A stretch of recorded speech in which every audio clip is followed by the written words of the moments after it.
사랑하는 여러분, 듣기가 좀 거북할 수 있는 거시기한 유머를 해보려고 하는데 한번 들어보시겠습니까? 어느 날 학교에서 선생님이 학생들에게 영국이 낳은 세계 최고 극작가 셰익스피어의 4대 비극을 아는 대로 쓰라는 문제를 냈습니다. 그러자 아이들은 리어 왕, 맥베스, 오셀로, 햄릿 중 아는 대로 적기 시작했습니다. 그런데 셰익스피어로 잘못 알아들은 달시기는 다음과 같은 답을 내어놓았습니다. 셰익스피어의 4대 비극. 1. 고자가 된다. 2. 마누라한테 걸린다. 3. 복상사한다. 4. 임신을 한다. 이해가 되셨습니까?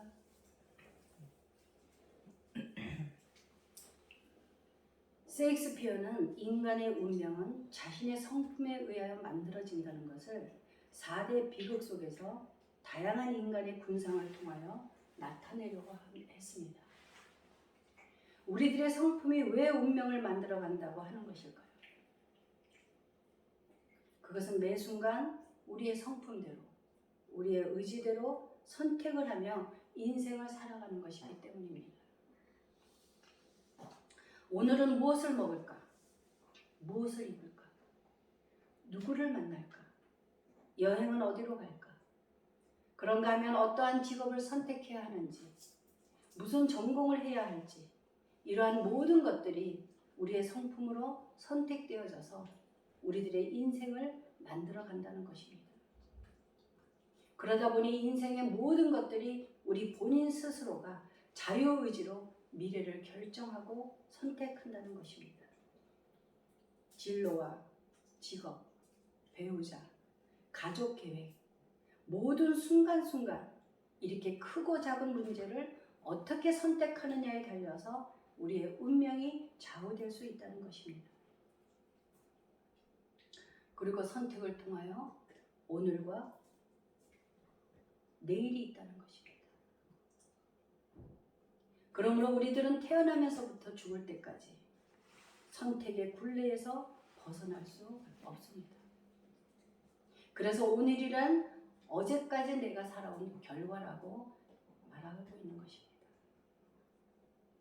프랑스의 사상가 장폴 사르트르는 인생은 출생과 죽음 사이의 선택이라고 했습니다.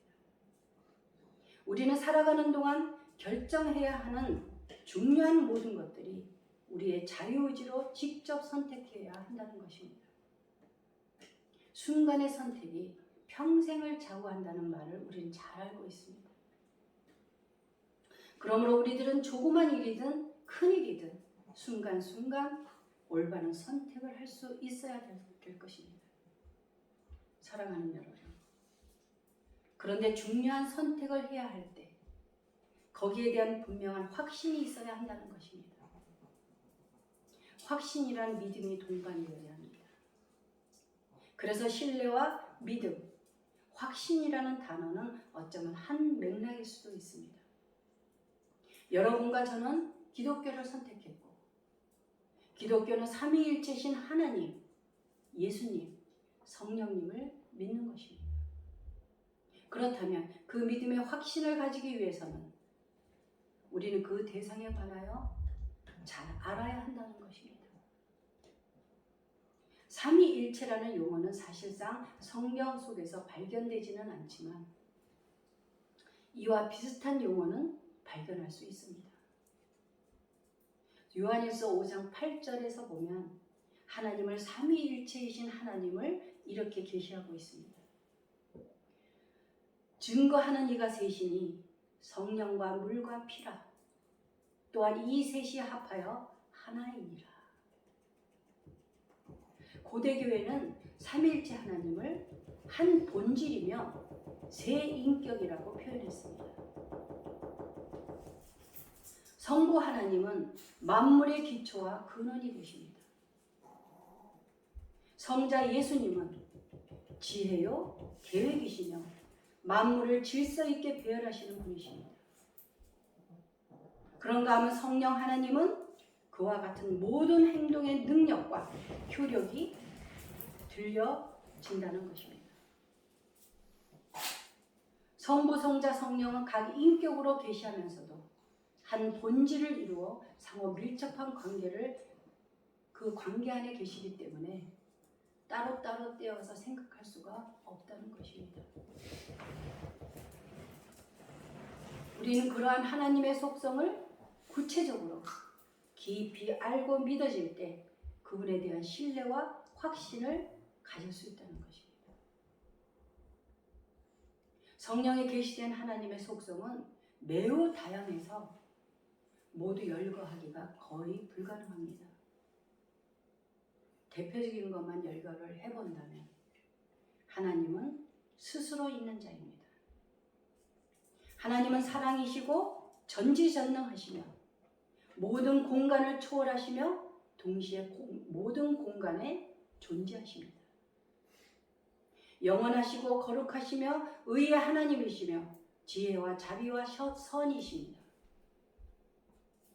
그런가 하면 자유하시며 광대하시고 변치 않으시며 절대자이시며 영광과 유일하신 하나님이시며 관대하시고 은혜롭고 진리와 용서의 하나님, 공의와 정의의 하나님이십니다.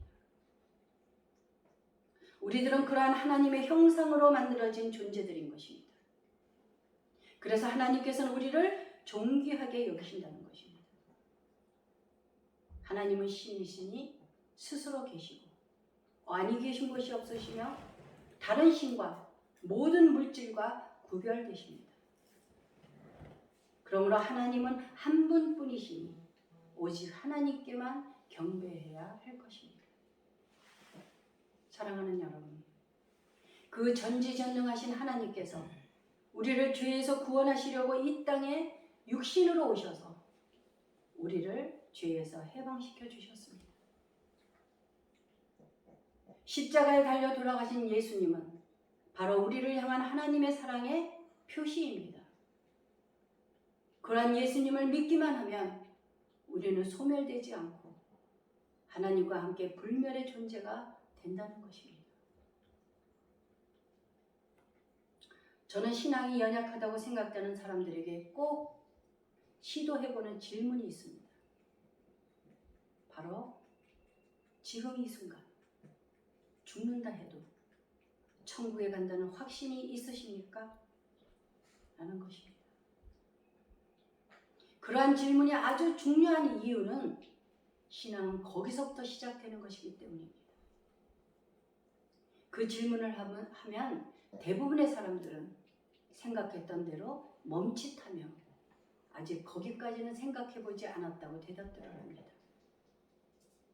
그것은 믿음과 구원의 확신이 아직도 없다는 이야기인 것입니다.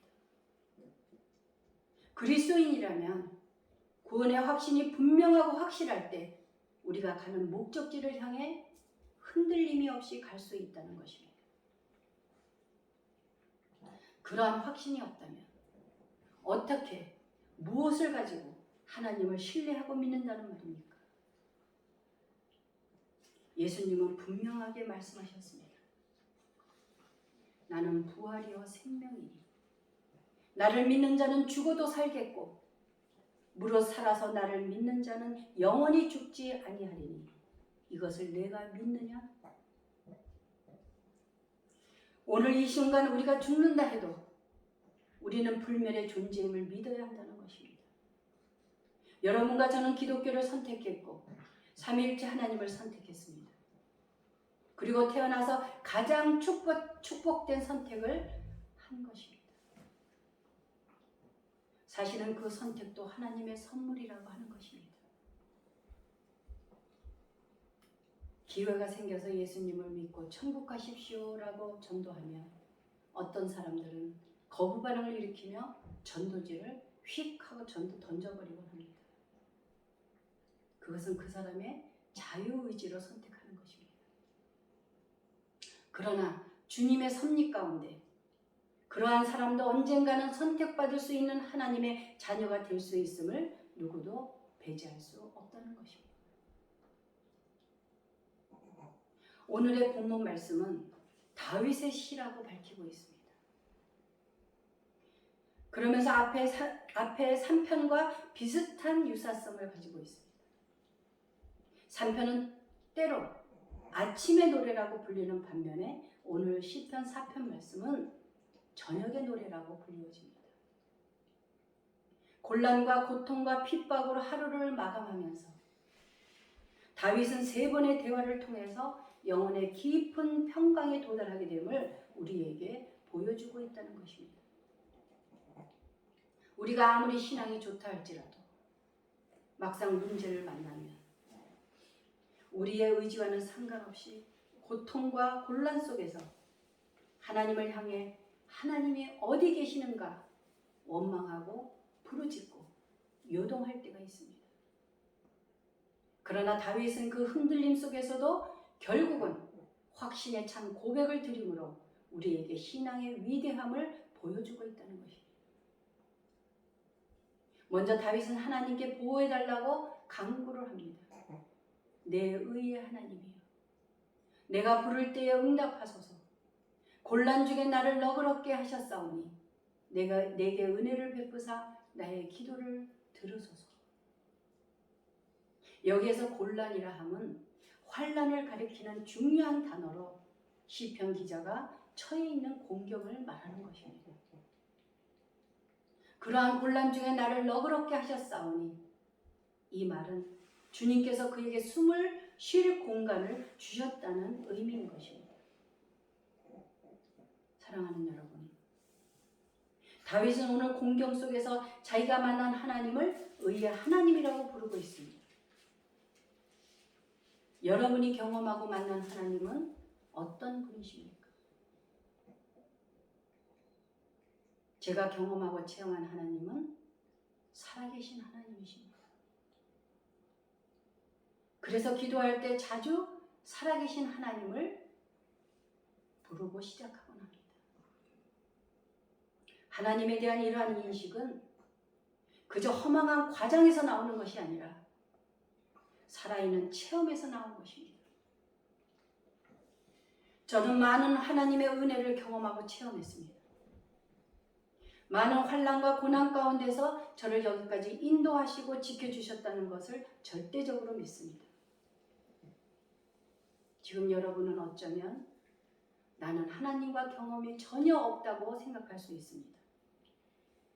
그런데 그것은 단지 자신이 그 은혜를 깨닫지 못할 뿐이라는 것입니다. 저는 어제 불멸의 다이아몬드라는 책에서 아주 은혜로운 문장을 발견했습니다. 은총은 하나님께서 지으신 만물을 영원히 사랑 가운데 활기차게 살아있도록 만드는 작업이다. 은총은 하나님께서 주시는 무엇이 아니라 하나님 자신이 은총이시다. 우리가 1차적인 증인들을 믿을 수밖에 없다면 설명할 수 없는 선하심이 우주 안에서 작동하고 있다는 것입니다. 에레미야 9장 24절에서 이렇게 하나님을 증거하고 있습니다. 자랑하는 자는 이것으로 자랑할지니 곧 명철하여 나를 아는 것과 나 여호와는 사랑과 정의와 공의를 땅에 행하는 자인 줄 깨닫는 것이라. 나는 이 일을 기뻐하노라. 여호와의 말씀이니라. 이제 두 번째로 다윗은 대적들과 회개에 대해 변론하고 있습니다. 너희는 떨며 범죄하지 말지어다. 자리에 누워 심중에 말하고 잠잠할지어다. 이 충고는 주님을 경외함으로써 떨며 죄를 짓지 말라는 것입니다. 사랑하는 여러분, 우리 속에는 죄가 아닌 것이 하나도 없습니다. 죄란 무엇입니까? 죄는 관역을 빗나가는 것입니다. 죄는 인간이 하나님의 의도와는 다른 삶을 살고 하나님의 계획과는 다른 길을 가고 있다고 지적합니다. 인간은 중심을 잃고 앞으로 갔다 뒤로 갔다 하면서 똑바로 나아가는 성향이 없다는 것입니다. 우리가 죄를 지을 때마다 우리는 하나님의 거룩한 법을 깨트리고 있는 것입니다. 마틴 로이드 존스 목사는 인간이 자신을 죄인으로 인식하지 않는 한 복음은 인간과 무관하다고 생각한다는 것입니다. 그와 같이 성경은 회개하지 않는 인간과는 아무 상관이 없다고 하는 것입니다. 우리가 거쳐야 할 단계는 우리의 본성이 부패했음을 깨닫고 그것을 고백하는 일이라고 말하고 있습니다. 복음은 하나님께서 우리 가운데 찾아오셔서 거하신다고 말합니다. 그래서 사도 바울이 고백한 것처럼 우리 또한 이러한 고백을 드릴 수 있어야 한다는 것입니다. 이제는 내가 사는 것이 아니오 오직 내 안에 그리스도께서 사시는 것이오. 예수를 믿고 따른다는 것은 예수의 부르심에 복종하는 것 이외에 믿음에 이르는 다른 길은 존재하지 않는다는 것입니다. 예수를 따르는 것은 오로지 예수 그리스도께 매이는 것, 모든 목표 설정, 모든 이상, 모든 율법을 완전히 깨트리는 것입니다. 그런 까닭에 더 이상의 내용은 있을 수 없습니다. 예수가 유일한 내용이시기 때문에 나를 따르라는 그 부르심은 오직 예수 그리스도의 인격에만 매이는 것이라고 본회포는 말하고 있습니다. 본회포 목사는 나를 따르라는 책에서 이렇게 중요한 말을 기록하고 있습니다. 결국 모든 것은 인간의 이런저런 행위에 달린 것이 아니라 하나님의 아들이자 중보자이신 예수를 믿느냐에 달려있다고 쓰고 있습니다. 이제 마지막으로 6절에서 8절까지 다윗은 올바른 시각을 주신 하나님을 찬양하고 있습니다. 내가 평안히 눕고 자기도 하리니 나를 안전히 살게 하시는 이는 오직 여호와이시니이다. 하나님의 축복하심으로 평안을 누린다는 시편 기자의 증언은 의심하고 조롱하는 자들의 야유를 일시에 무너뜨리고 마는 것입니다. 다윗은 이렇게 위기 속에서도 하나님을 전적으로 신뢰하고 있다는 것입니다. 사랑하는 여러분, 사람은 마음이 조금만 불편해도 잠을 이룰 수 없습니다. 저는 불면증이 얼마나 고통스러운 것인지를 절실하게 체험해 본 적이 있습니다. 그래서 불면증으로 괴로워하는 이들을 이해할 수 있습니다. 신경이 예민해져 있다 보니 밤이 되면 잠을 어떻게 이룰까 밤이 오는 것이 무서울 정도였습니다.